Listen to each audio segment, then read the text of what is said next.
স্টোরিয়াতে আপনাদের সবাইকে সুস্বাগতম। আজকে আপনাদের সুচিত্রা ভট্টাচার্যের মধ্যবিত্ত ছোট গল্পটি পড়ে শোনাবো। ভালো লাগলে লাইক এবং সাবস্ক্রাইব করুন। শুরু করছি সুচিত্রা ভট্টাচার্যের মধ্যবিত্ত। বাড়ি ফিরে ধরাচুরো ছাড়ছিল শুভেন্দু।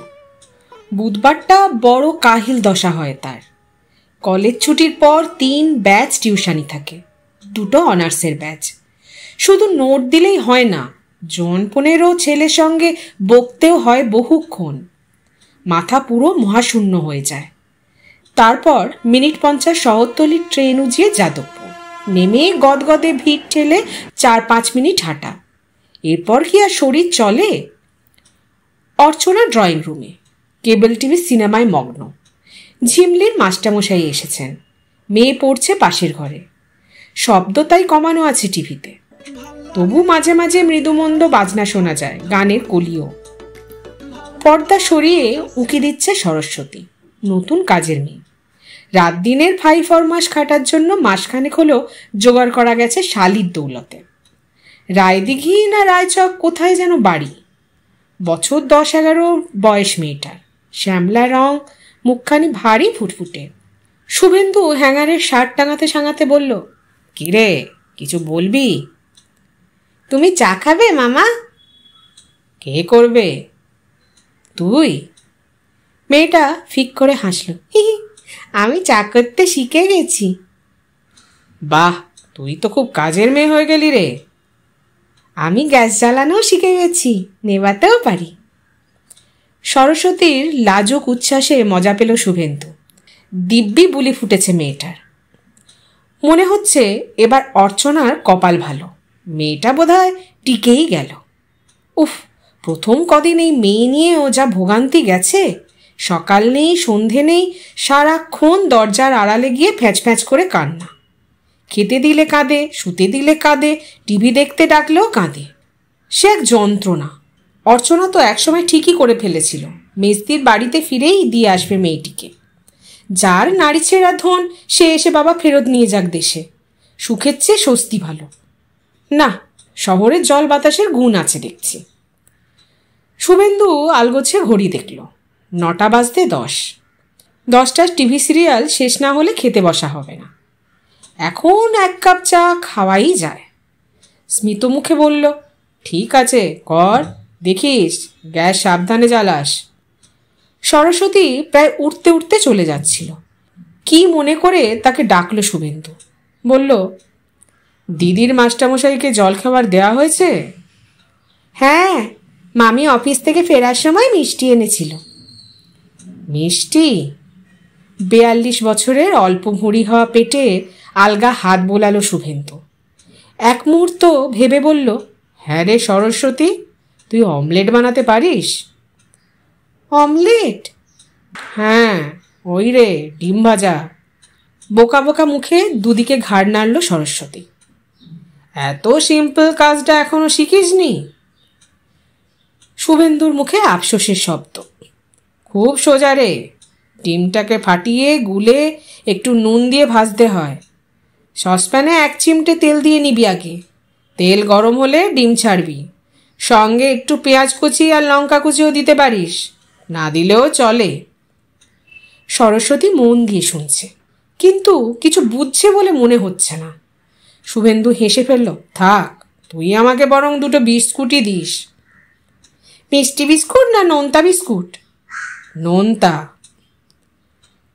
সরস্বতী চলে যাচ্ছিল, আবার তাকে ডেকেছে শুভেন্দু। আমার তোয়ালেটা বাথরুমে আছে? এক পলক ভেবে সরস্বতী বলল, না তো, যমুনা মাসি কেচে দিয়েছিল, বারান্দায় শুকোতে দিয়েছি, এনে দেব? চা করার আগে ওটা একটু বাথরুমে রেখে দিয়ে যা, কেমন? 90 ডিগ্রি ঘাড় হেলিয়ে চলে গেল সরস্বতী। বৈশাখ চলছে, প্রখর বৈশাখ। রাত 9টাতেও দিনের তাত মরেনি। শুভেন্দুর গা হাত পা চিটপিট করছিল। কদিন ধরে হিউমিডিটি যা বেড়েছে, পাখার হাওয়াও গায়ে লাগছে না। সারাক্ষণ বিজবিজে ঘাম। প্রতি গ্রীষ্মে নিয়ম করে ঘামাচি বেরোয় শুভেন্দু। চুলকে চুলকে গা লালও হয়ে যায়। ভাগ্য ভালো এবছর আক্রমণটা শুরু হয়নি এখনো। শুভেন্দু স্নানে গেল।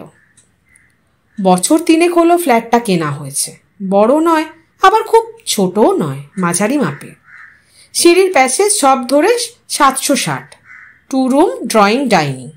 এর বেশি আর কি দরকার লাগে? ঘর দুটো মোটামুটি বড়ই। বাপ মা 13-12 আর মেয়ের 12-12। বসার জায়গাটা নিয়ে একটু মন খুঁতখুঁতে আছে অর্চনার। আর একটু ছড়ানো হলে ভালো হতো। তা সব কি আর মনের মতো হয়? ডাইনিং স্পেসটা বেশ কায়দার, এল শেপের। বসার জায়গা থেকে খাবার টেবিল দেখা যায় না। বাড়ির একটা বেশ আব্রু থাকে। ব্যালকনিটাও যথেষ্ট চওড়া। লাইন দিয়ে সেখানে টব রেখেছে অর্চনা। বাথরুম 2টো। শুভেন্দুর ঘরের লাগোয়াটা বড্ড ছোট। তৃপ্তি করে স্নান করা যায় না। রাত বিরেতে শুধু কাজে লাগে। স্নানের পর ঘাড়ে গলায় হালকা পাউডার থুপে অর্চনার পাশে এসে বসল শুভেন্দু। নিচু স্বরে জিজ্ঞাসা করল, মাস্টারমশাই আজ কখন এসেছেন? রঙিন পর্দায় বিরহের দৃশ্য চলছে। মহীশূরের বৃন্দাবন গার্ডেনে গান গেয়ে গেয়ে কাঁদছে নায়িকা। একই গানের পরের লাইন মুম্বাইয়ের জুহু বিচে বসে গাইছেন নায়ক। যুগল অশ্রুতে পর্দা প্রায় ভিজে যায়। অর্চনা বিরহ থেকে চোখ সরালো না, বলল, 7:45। অনেকক্ষণ পড়াচ্ছেন তাহলে আজ? 1.5 ঘন্টা তো পড়ানোরই কথা। তা ঠিক, তবে এই তো সবে নতুন ক্লাস শুরু হলো। অর্চনা ঘুরে তাকালো। ঝিমলির এখন ক্লাস 9 স্যার। গোড়ার দিকে লুজ দিলে পুরো মাধ্যমিক ঝরঝরে হয়ে যাবে। সরস্বতী চা বিস্কুট নিয়ে এসেছে। কাজ বসানো বেতের সেন্টার টেবিলে কাপ প্লেট রাখলো সাবধানে। অর্চনা ভুরু কোঁচকালো। কিরে, মামাকেই শুধু চা দিলি, আমাকে দিবি না? ছোট্ট করে হাসলো সরস্বতী। তোমার জন্য করেছি, আনছি। চা খাচ্ছে দুজনে। সরস্বতী টিভির একদম সামনেটায় গিয়ে বসলো মেঝেতে। ঘাড় উঁচু করে তাকিয়ে আছে পর্দার দিকে, চোখ স্থির। পিছন থেকে শুভেন্দু হাসতে হাসতে বলল, কি রে, কি দেখছিস সরস্বতী? টিভি। টিভি তো বুঝলাম, টিভিতে কি দেখছিস? শরীরটা মোচড়ালো সরস্বতী। টিভি। হাহা করে হেসে উঠল শুভেন্দু। অর্চনা বলল, খুব টিভি দেখার নেশা হয়েছে মেয়ের। শুভেন্দু বলল, বেশ চাম্পুও হয়ে উঠেছে। কিরকম? দেখলে না, বলতে হলো না, ঠিক 2 কাপ চা করে ফেলেছে। বুঝে গেছে মামা চা খেলেই মামি খাবে, অথবা মামি খেলে মামা। অর্চনা ঠোঁট টিপে হাসল। এসব দেখতে তো ভালো লাগে, শেখাতে কম কি পরিশ্রম হয়? শুভেন্দু ফুট কাটল। সে তো পরিশ্রম হালকা করার জন্যেই পরিশ্রম। তাই? তা একটু চেষ্টা করে দেখো না, বুঝবে গাধা পিটিয়ে ঘোড়া করার কত কঠিন। হয়ে যাবে, 1 মাসে যথেষ্ট প্রোগ্রেস হয়েছে। 1 মাসে মেয়েটার চেহারাটাও কত চকচকে হয়ে গেছে দেখেছ? হওয়াটাই তো স্বাভাবিক। পেট ভরে খেতে পাচ্ছে, ভালো মন্দ খাওয়া, তেল মাখছে, সাবান মাখছে। দেশে কি আর এসব জুট তোর? মেজদি বলেছিল পরের বোনটাকেও নাকি ওর মা কাজে লাগিয়ে দেবে, একটা ভালো বাড়ি খুঁজছে। ভাবো একবার, কতটা হেল্পলেস অবস্থায় পড়লে একটা মা তার বাচ্চা মেয়েদের লোকের বাড়িতে খাটার জন্য পাঠায়। চা শেষ করে শুভেন্দু সিগারেট খুঁজছে। ডাকলো সরস্বতীকে, এই ঘর থেকে আমার সিগারেট আর দেশলাইটা একটু এনে দে তো। দৌড়ে ঘর থেকে সিগারেট দেশলাই এনে দিল সরস্বতী। অর্চনা বলল, যা কাপ ডিশগুলো একটু ধুয়ে রেখে আয়, দেখিস বাবা ভাঙিস না যেন। অতি সন্তর্পণে কাপ ডিশ নিয়ে চলে গেল সরস্বতী। সেদিকে তাকিয়ে সিগারেট ধরালো শুভেন্দু। ধোঁয়া ছেড়ে বলল, তোমাকে বলি না মাঝে মাঝে আমরা হলাম প্রিভিলেজড ক্লাস। সুন্দর ফ্ল্যাটটা হাঁকিয়ে বসে আছি, মেয়েকে নামি স্কুলে পড়াচ্ছি, বছরে 2 বার পুরী সিমলা ঘুরছি। আমাদের একটা মেয়ের পেছনে খরচা কত বলো? 1000-এর ওপর। আর এই মেয়ে at this tender age earning for the family. এই ডিসক্রিপেন্সিটা তৈরি হচ্ছে। এটা কি সোসাইটির পক্ষে ভালো নাকি? কোনো সমাজ এভাবে টিকতে পারে না। এর জন্য দায়ী আমাদের ইকোনমিক সিস্টেম। ইকোনমিক সিস্টেমই বলো আর পলিটিক্যাল সিস্টেমই বলো, সব একদিন তাসের ঘরের মতো ভেঙে পড়ে যাবে। দেশের 80% লোক পভার্টি লাইনের নিচে থাকবে, আর 20% লোক বসে বসে পোলাও মাংস খাবে। এটা কোনো কাজের কথা নাকি? ঝিমলির মাস্টারমশাই বেরিয়ে গেলেন। মাস্টারমশাইকে এগিয়ে দিয়ে তড়াং করে টিভির সামনে এসেছে ঝিমলি। ইস, তোমরা চ্যানেল ঘোরাওনি এখনো মা? আদ্যিকালের একটা ফিল্ম দেখছো বসে বসে বলেই টক করে সেন্টারটা ঘোরাচ্ছে। মনোরম এক শ্যাম্পুর বিজ্ঞাপনে এসে থামল। এক্ষুনি এখানে সিরিয়ালটা শুরু হবে। অর্চনা হাঁক দিল, সরস্বতী, ফ্রিজ থেকে তরকারিগুলো বার করে ফেল। রান্নাঘর থেকে মিহি গলায় উত্তর এলো, রেখেছি মামি। গুড, যখন বলবো তখন খাবার গরম করে ফেলবি। ঝিমলি শুভেন্দুর পাশে এসে বসেছে। শুভেন্দু মেয়ের চুল ঘেঁটে দিল। পড়তে পড়তে তোমার মাথায় সিরিয়াল ঘোরে নাকি? এই সিরিয়ালটা খুব ভালো বাবা, কলেজের ছেলে মেয়েদের নিয়ে। ঝিমলি পা দোলাচ্ছে। জানো বাবা, আমাদের স্কুলে না একটা নতুন প্রোগ্রাম শুরু হয়েছে, লিটারেসি ক্যাম্পেইন। বাহ, এ তো খুব ভালো জিনিস। আমাদের মোটো হয়েছে ইচ ওয়ান টিচ ওয়ান। তুই স্টুডেন্ট পাবি কোথায়? সাঁড়াশি দিয়ে ধরতে বেরোবি নাকি? হাসিতে লুটিয়ে পড়ল ঝিমলি। ও মা, তা কেন? আমার তো কত সুবিধে, স্টুডেন্ট তো আমার ঘরেই রয়েছে।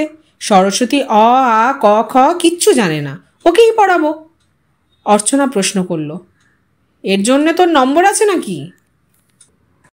না, নম্বর নেই, তবে স্কুল থেকে একটা সার্টিফিকেট দেবে। অর্চনা সন্দিগ্ধ চোখে তাকালো। স্কুল কি করে বুঝবে তুই সত্যি সত্যি পড়িয়েছিস? আমাকে প্রুফ দিতে হবে। সরস্বতী লিটারেট হলে স্কুলে গিয়ে দেখিয়ে আসতে হবে ওকে, স্কুল ওর পরীক্ষা নেবে। বলতে বলতে গলা তুলছে ঝিমলি, এই সরস্বতী, এদিকে শুনে যা। সরস্বতী গুটি গুটি পায়ে সামনে এসে দাঁড়ালো। ঝিমলি বলল, কিরে, তোর সঙ্গে আমার কথা হয়ে গেছে না? সরস্বতী ঘাড় নাড়ল। কাল থেকে কিন্তু পড়তে বসতে হবে। আবার ঢক করে ঘাড় নাড়ল সরস্বতী। ঝিমলি বলল, বাবা, আমাকে কালকে কিছু টাকা দিও তো, ওর জন্য কয়েকটা এলিমেন্টারি বই কিনতে হবে, স্লেট, পেন্সিল, খাতাও কিনতে হবে। মেয়ের কথা শুনতে শুনতে মুগ্ধ হচ্ছিল শুভেন্দু। গর্বিত দৃষ্টিতে অর্চনার দিকে তাকালো, যেন বলতে চাইল, এই না হলে আমার মেয়ে। নগণ্য ওই গরিব মেয়েটাকে লেখাপড়া শেখানোর কথা মনে এসেছে ঝিমলির। এর থেকেই বোঝা যায় ঝিমলির মধ্যে মানবিক গুণের বিকাশ হচ্ছে। দরাজ গলায় শুভেন্দু বলল, কত টাকা লাগবে নিয়ে নিস। খাতার ডাই নিয়ে বসেছে শুভেন্দু, বিএ পরীক্ষার খাতা।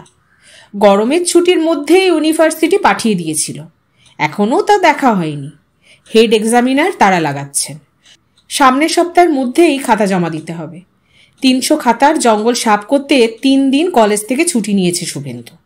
একগোছা খাতা শেষ করে শুভেন্দু আড়মোড়া ভাঙল একটা। ঘড়ি দেখল 4:15। তার মানে দুপুরের ঘুমটা দিয়ে উঠে 1 ঘন্টায় মাত্র 7টা খাতা দেখা হয়েছে। খুবই মন্দ গতি। এভাবে চললে পরশুর মধ্যেই পাহাড় নামবে মনে হয় না। আর একটা বান্ডিল খুলল শুভেন্দু। চালছে চশমা খুলে বাইরের দিকে তাকালো। বৃষ্টি পড়ছে তো পড়ছেই, ঝমঝম করে। আষাঢ় মাসটা শুকা গিয়ে এবার গোটা বর্ষা যেন শ্রাবণে এসে চাক বেঁধেছে। বিকাল হলেই এখন ঘন আধার, তাকালেই মাথা ধরে যায়। চশমা আবার চোখে লাগিয়ে শুভেন্দু খাতায় ঝুঁকল। একটা হাঁকও পারল সঙ্গে সঙ্গে, সরস্বতী, এই সরস্বতী, কিরে, আমায় চা দিবি না? চিকন গলায় জবাব ভেসেল, দিচ্ছি মামা, এই অঙ্কটা করে নি। খাতায় লাল পেন্সিল চালাতে চালাতে শুভেন্দু চেঁচালো, 5 মিনিট পরে অঙ্ক কষলে তোর মহাভারত অশুদ্ধ হয়ে যাবে না, আমাকে আগে চাটা দিয়ে দে। 3 মিনিটে চা এসে গেল। খাটের পাশে চা রেখে চুপটি করে দাঁড়িয়ে আছে সরস্বতী, দেখছে মামাকে। খাতার উপর চশমা রেখে শুভেন্দু চায়ে চুমুক দিল। হালকা গলায় জিজ্ঞাসা করল, কি দেখছিস রে? ঝট করে খাতায় বসানো নম্বরের দিকে আঙুল দেখালো সরস্বতী। শুভেন্দু হাসল, পড়তে পারছিস ওটা? বলতো কত? 7। ঝিমলির বাংলা ভালো আসে না, সব কিছুই ইংরাজিতেই শেখাচ্ছে। ভালো, রায়দিঘির মেয়ে কনভেন্ট এডুকেশন পাচ্ছে। শুভেন্দু আর একটা নম্বরের দিকে আঙুল দেখালো, এটা কত? 6। শুভেন্দু পরীক্ষকের ভঙ্গিতে প্রশ্ন করল, দুটো যোগ করলে কত হয়? 7 + 6। মাথা চুলকোতে চুলকোতে কর গুনছে সরস্বতী। ভীতু মুখে বলল, 13। তুই তো যোগ শিখে ফেলেছিস রে। সরস্বতী অধবদন। শুভেন্দু মুহূর্তের জন্য ভাবল মেয়েটাকে দিয়ে পরীক্ষার খাতার নম্বর যোগ করিয়ে নিলে কেমন হয়। নিজেরও সময় বাঁচবে আর মেয়েটাও যোগে পক্ক হয়ে উঠবে। ঝিমলি মেয়েটার পেছনে খাটছে খুব। মেয়েটারও বেশ মাথা আছে। শুভেন্দুরও কি একটু ঝিমলিকে সাহায্য করা উচিত নয়? থাক, বেশি ভুলভাল করলে খাতা স্ক্রুটিনির সময় কথা উঠবে। কাপ প্লেট মেয়েটার হাতে দিয়ে শুভেন্দু বলল, তুই কিন্তু কাজে গন্ডগোল করে ফেলেছিস সরস্বতী। কেন মামা?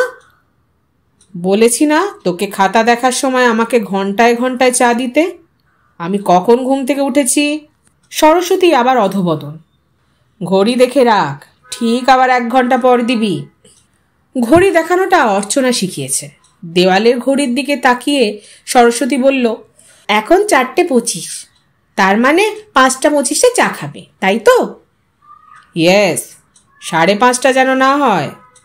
ঘাড় এড়িয়ে চলে যাচ্ছিল সরস্বতী। ডাকলো শুভেন্দু, এই তুই আমাকে বিকালে জল খাবার খাওয়াবি না? দিদি স্কুল থেকে আসুক, দই চিড়ে মেখে দেবো। আহ, দই চিড়ে? শুভেন্দু সিগারেট ধরালো। আর কিছু নেই ঘরে? ফ্রেঞ্চ টোস্ট খাবে মামা? সরস্বতী চোখ জল জল করে উঠল। ওই যে ডিমে ডুবিয়ে পাউরুটি ভাজে, আমি শিখে গেছি। শুভেন্দু বিস্মিত চোখে দেখল সরস্বতীকে। ভুরু নাচালো। তোকে তো কাল্টিভেট করতে হচ্ছে রে, আর কি শিখেছিস? সরস্বতী লজ্জায় নুয়ে গেছে। শরীর মোজরাতে মোজরাতে একের পর এক তার শিক্ষার বর্ণনা দিয়ে চলেছে। সে এখন ভালো সাঁতলাতে পারে, বেগুন পোড়া মাখতে পারে, এ থেকে জেড অব্দি লিখতেও পারে, পেঁয়াজ কচি আর পোস্ত দানা দিয়ে আলু সেদ্ধ মাখতে পারে, 1 থেকে 100 শুনতে পারে, রুটি সেঁকতে পারে, যোগ করতে পারে, আলু পটল ডিম মাছ সব ভাজতে পারে, আকার ইকার উকার পড়তে পারে, মামি যেখানে যা সাজিয়ে রাখে সেরকমটি বজায় রেখে ঝাড়াঝুড়ি করতে পারে। শুধু এখন সে ঝোল তরকারিটা রাঁধতে পারে না, যুক্তাক্ষরও পড়তে পারে না, বিয়োগটাও শেখেনি। এই যা। ফিরিস্তি শুনে তো শুভেন্দু থ। মাত্র 3 মাসে এত উন্নতি! শিক্ষার সুযোগ পেলে এইসব মেয়েও কি তরতর করে এগোতে পারে? টিউটারের তো গুণ আছেই, তবে এই মেয়ের নেয়াতি ক্ষমতা কম নয়। শুভেন্দু হাসতে হাসতে বলল, এমন দিনে কি খেতে ভালো লাগে জানিস? মুড়ি আর গরম গরম তেলে ভাজা, আলুর চপ, বেগুনি, পেঁয়াজি। সরস্বতীর মুখ শুকিয়ে গেল। নত মুখে বলল, আমি তো ওগুলো শিখিনি মামা। দূর, তুই ভাজবি কেন? দোকান থেকে কিনে আনবি। চিনিস দোকান? হ্যাঁ, ওই তো চায়ের দোকানে পাশে ভাজে, নিয়ে আসবো। গুছিয়ে আনতে পারবি তো? সেদিন আমার সিগারেট আনতে গিয়ে 20 টাকা কম এনেছিলিস। দাও না তুমি, আমি ঠিক পারবো। রান্নাঘরে কাপটিস রেখে দৌড়ে ফিরে এসেছে সরস্বতী। মন দিয়ে শুভেন্দুর অর্ডার নোট করে নিল মস্তিষ্কে। তারপর ছাতা নিয়ে লাফাতে লাফাতে বেরিয়ে গেল। শুভেন্দু সরস্বতীর যাওয়াটা দেখছিল। ঝিমলির পুরনো একটা ছোট হয়ে যাওয়া সালোয়ার কামিজ পরেছে মেয়েটা। পেছন থেকে কি বড় সড়োটাই না লাগছে। কে বলবে মাত্র 4 মাস আগেও এই মেয়ে অপুষ্টিতে শীর্ণ পাঙাশে মেরেছিল। পলকা গর্ব নিয়ে চোখে চশমা লাগালো শুভেন্দু। ডুবলো খাতায়। উফ, এখনো এত পাহাড়! পাস কোর্সের তো খাতা, চোখ বোলাতে বোলাতে গড় বসিয়ে যাবে নাকি? খাতা দেখতে ইউনিভার্সিটি যা টাকা দেয়, 1 ব্যাচ অনার্স পড়ালে 1 মাসে সেই টাকা চলে আসে। তার উপর ইউনিভার্সিটির ধারে কারবার, ছাত্ররা দেয় নগদে। এত পরিশ্রম কোনো মানে হয় নাকি? একটা খাতাও পুরো দেখা হলো না। হুটোপুটি করে এসে গেল ঝিমলি। সর্বাঙ্গ বর্ষাতিতে মোড়া, মাথায় ঘোমটা টুপি, জল ঝরছে অঝরে। টুপি রেনকোট খুলে খাবার টেবিলের দিকে ছুঁড়ে দিল ঝিমলি। চেঁচাচ্ছে, বাবা তুমি সরস্বতীকে দোকানে পাঠালে কেন? কি হয়েছে তাতে? ওর এখনো অঙ্ক শেষ হয়নি বাবা। ফিরে এসে করবে। বারে, তাহলে আজকের টাস্ক কখন দেব? সন্ধেবেলা দিস। সন্ধেবেলা ওকে ইংলিশ পড়তে হবে, স্পেলিং শেখাচ্ছি এখন। ঝিমলির স্বরে বিরক্তি। উফ, তুমি যে কি করো না! এভাবে পড়লে ওর পড়াশোনা এগোবে? শুভেন্দু একটু আহত হলো। গম্ভীর স্বরে বলল, যথেষ্ট পড়ছে, তুমি ওকে নিয়ে বেশি বাড়াবাড়ি করো না। তোমার নিজের ক্লাস টেস্টের নম্বর কম হচ্ছে, সেদিকে খেয়াল আছে? বিস্মিত মুখে দরজা এলো ঝিমলি। সে তোমার জ্বর হয়েছিল বাবা, তাই? এর আগেও তুমি জ্বর নিয়ে এর থেকে ভালো টেস্ট দিয়েছ। শুভেন্দু একটু নরম হলো। ওকে নিজের মতো করে পড়তে দাও। ও এখনই যা শিখেছে, ওদের ফ্যামিলিতে কজন তা শেখে। চান্স পায় না তাই শিখতে পারে না। কেন চান্স পায় না? গরিব বলে। ইয়েস, ওই কথাটি মাথায় রেখো। ওদের খেটে খেতে হয়। শুয়ে বসে পড়াশোনা করার মতো লাক্সারি অ্যাফোর্ড করার মতো ক্ষমতা ওদের নেই। কেন নেই বাবা? এ তো অনেক জটিল সামাজিক তত্ত্ব, তুমি বুঝবে না। বুঝিয়ে বলো না। শুভেন্দু লেকচারের ঢঙে গলা ঝাড়ল। এই সমাজে দু ধরনের মানুষ আছে, একদল হলো শাসক আর একদল হলো শোষিত।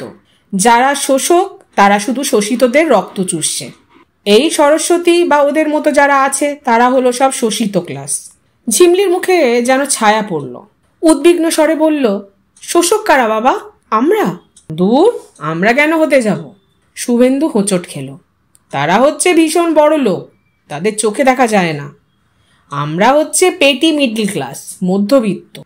ঝিমলি বুঝি নিশ্চিন্ত হলো খানিক, হাসি মুখে বলল, তাহলে ওদের শিক্ষিত করতে আমাদের অসুবিধে কোথায়? ওভাবে হয় না, এর জন্য বিপ্লব দরকার, রেভলিউশন। তখন সব কিছু বদলে যাবে। শুভেন্দু আঙুল তুলল। ভিজে জুতো পরে দাঁড়িয়ে আছিস কেন? ঠান্ডা লেগে যাবে যে। যা, জামা কাপড় বদলে আয়। সরস্বতী গরম গরম তেলে ভাজা আনছে, যা জমবে না বিকালটা। ঠোঙা ভর্তি তেলে ভাজা নিয়ে ফিরল সরস্বতী। সর্ষের তেল দিয়ে পরিপাটি করে মুড়ি মাখল। রান্নাঘরের শিশিতে বাদাম থাকে, খোসা ছাড়িয়ে বাদামও বিছিয়ে দিয়েছে। ঝিমলি সোফায় বসে মুড়ি তেলে ভাজা খাচ্ছে। সরস্বতী ঠোঙা নিয়ে বসেছে তার পায়ের কাছে, অঙ্ক কষছে। শুভেন্দুর খাতা দেখায় মন বসছিল না। একটা দুটো মুড়ি ছুঁড়ছে মুখে। বুকে কি যেন একটা খচখচ করছিল শুভেন্দুর। বুকে না মস্তিষ্কে? আর এক কাপ চা খেতে ইচ্ছে করছে তার। সরস্বতীকে ডাকতে গিয়েও ডাকলো না। তিতকুটে মেজাজে খাতা দেখতে গিয়ে তিনটে ছেলেকে ফেল করিয়ে দিল। কি যে সব লেখে ছাইপাস! ইতিহাসের একটা বেসিক সেন্স পর্যন্ত নেই। কোন কলেজের খাতা কে জানে। ঘোর বর্ষায় সিক্ত হয়ে ফিরল অর্চনা। বাজ পাখির চোখে জরিপ করল ঘর দৌড়। সরস্বতীকে দিয়ে শুকনো জামা কাপড় আনলো ঘর থেকে। পোশাক বদলে বাথরুম থেকে মাথা মুছতে মুছতে বেরিয়ে এলো। বর্ষা তার ভারী পছন্দের ঋতু। পাখির মেজাজে বসলো শুভেন্দুর পাশে।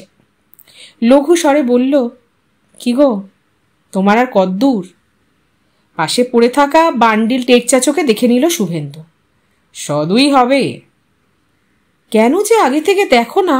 রোজ 10-20টা করে দেখলেও তো চাপ অনেক কমে যায়। শুভেন্দু বলতে পারত, কলেজ টিউশনি সেরে এসে শরীরে শক্তি থাকে না। বলল না, পাল্টা প্রশ্ন করল, চেকটা জমা করেছো হাউস বিল্ডিং লোনের? অর্চনা চিরুনি বোলাচ্ছে মাথায়। না, আজ দেওয়া হয়নি। অফিসে কাজ ছিল, লোকজনও আজ খুব কম এসেছে। এ কি রেসপন্সিবিলিটি! শুভেন্দু হঠাৎ তেতে গেল। আজ লাস্ট ডেট ছিল না? এর ওপর ওরা যদি একটা এক্সট্রা ইন্টারেস্ট নেয়। বারে, আমার একদিন অফিসে কাজ থাকতে পারে না? বলছি তো কাল দিয়ে দেব। সরকারি অফিসে আজ কাজ দেখিও না। 5 মিনিটের জন্য বেরোবে অফিস থেকে, 5 পা গিয়ে চেকটা দিয়ে আসবে, তাতেও গড়িমিশি। তোমাকে দায়িত্ব দেওয়াটাই আমার ভুল হয়েছে। নিজে গেলেই পারতে, ঘুমিয়ে ঘুমিয়ে চোখ না ফুলিয়ে, তাও একটা সংসারের কাজ হতো। নাকের পাটা ফুলে গেল শুভেন্দুর। আর একটা ছেলে 29-এ আটকে গেল। পাশের খাতা স্তূপ দেখিয়ে বলল, ঘুমোচ্ছিলাম। তাহলে এত খাতা শেষ করলো কে? ছুটি কি আমি মুখ দেখতে নিয়েছি? ন্যাকামোর কথা আর বলো না। 9 মাস তো ছুটিই থাকি, তার উপর আবার খাতা দেখার বাহানায় ছুটি। ঢং যেন। খাতা তো ফেলে দিয়ে গেছে সেই সামারে, একদিন বসে বসে আঙুল চুষছিলে কেন? অনেক জবাবই ঠোঁটের ডগায় ছিল শুভেন্দুর।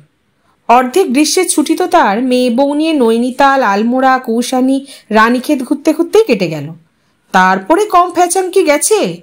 দাদার মেয়ের পাকা দেখা, ছোট শালার জন্য পাত্রী দেখতে দুর্গাপুর ছোটা।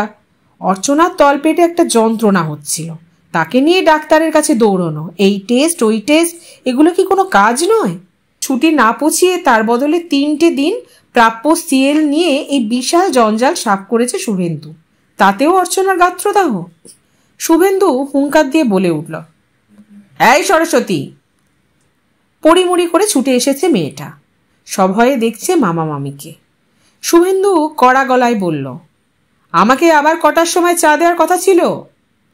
ঘড়ি দেখে মাথা নামালো সরস্বতী। ভুল হয়ে গেছে মামা, দিদি বলল আগে অঙ্ক করে দেখাতে।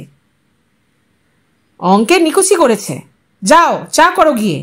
মামি অফিস থেকে ফিরেছে, তাকে কে জলখাবার দেবে? ঘাড় ঝুলিয়ে চলে গেল সরস্বতী। পিছন পিছন অর্চনাও রান্নাঘরে গেছে। রাত্রের আটা মাখা হয়নি বলে সেও খুব বকেছে মেয়েটাকে। শুভেন্দু শুনতে পাচ্ছিল। আবার খাতা দেখায় মন দিল শুভেন্দু। হঠাৎই কিসের ছায়া পড়ল গায়ে, অথবা পড়ল না, কিন্তু শুভেন্দুর মনে হলো পড়ছে। শুভেন্দু চমকে তাকালো। দরজায় ঝিমলি, কেমন একটা চোখে যেন দেখছে বাবাকে। দু চোখের ভৎসনাতে কি যেন বলতে চায়। পুজোর ছুটির পর সবে কলেজ খুলেছে। কলেজ কোচিং সেরে শুভেন্দু বাড়ি ফিরে দেখল অর্চনা মুখ হাঁড়ি করে বসে আছে ড্রয়িং রুমে। টিভি বন্ধ। ঝিমলি মাস্টারমশাইয়ের কাছে পড়ছে। সরস্বতীকে দেখা যায় রান্নাঘরে। শুভেন্দুর মেজাজটা বেশ শরীফ আজ। 4 মাসের এরিয়ার ডিএ রকরকে 1300 টাকা হাতে পেয়েছে। ইউনিভার্সিটির রেজাল্টও বেরিয়েছে কাল। শুভেন্দুর প্রাইভেটের সব কটা ছেলেই ভালোভাবে অনার্স পেয়ে গেছে। কলেজের রেজাল্ট অবশ্য তেমন ভালো না, কি আর করা যাবে। একে যৌথ দায়িত্ব, তার উপরে এত ছুটি ছাটা। কলেজের সিলেবাস শেষ করাই বড় কঠিন। খুশি খুশি মেজাজে শুভেন্দু প্রশ্ন করল, অমন প্যাঁচার মতো মুখ করে বসে আছো কেন? অফিসে আজ লাল দাগ খেয়েছো নাকি? আরও গম্ভীর হয়ে গিয়ে অর্চনা শুভেন্দুর পিছন পিছন ঘরে উঠে এলো। ভার গড়ায় বলল, একটা বিপদ হয়েছে। বিপদ? কি বিপদ?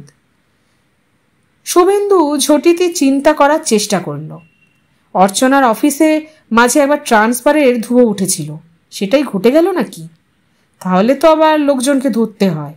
রাইটার্সে শুভেন্দুর এক স্কুলের বন্ধু এখন ডেপুটি সেক্রেটারি, তার কাছেই।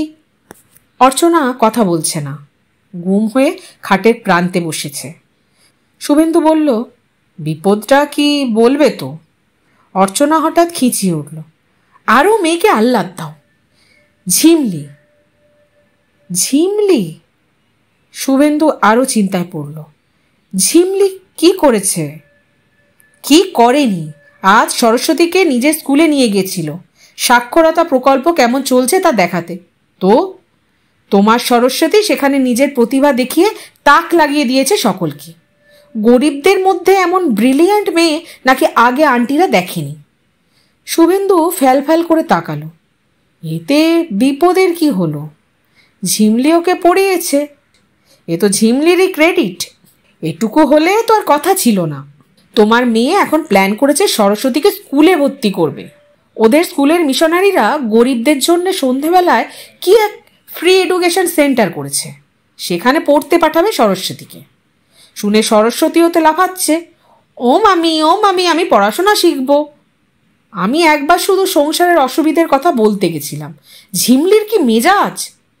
সরস্বতীর যখন অত ব্রেন, ওকে দিয়ে আর সংসারের কাজ করানো চলবে না। বাহ, তাহলে সংসারের কাজ করবে কে? তোমার মেয়ে অত বুঝলে তো হয়েই গেল, বলে অন্য লোক রেখে দাও, সরস্বতী শুধু পড়বে।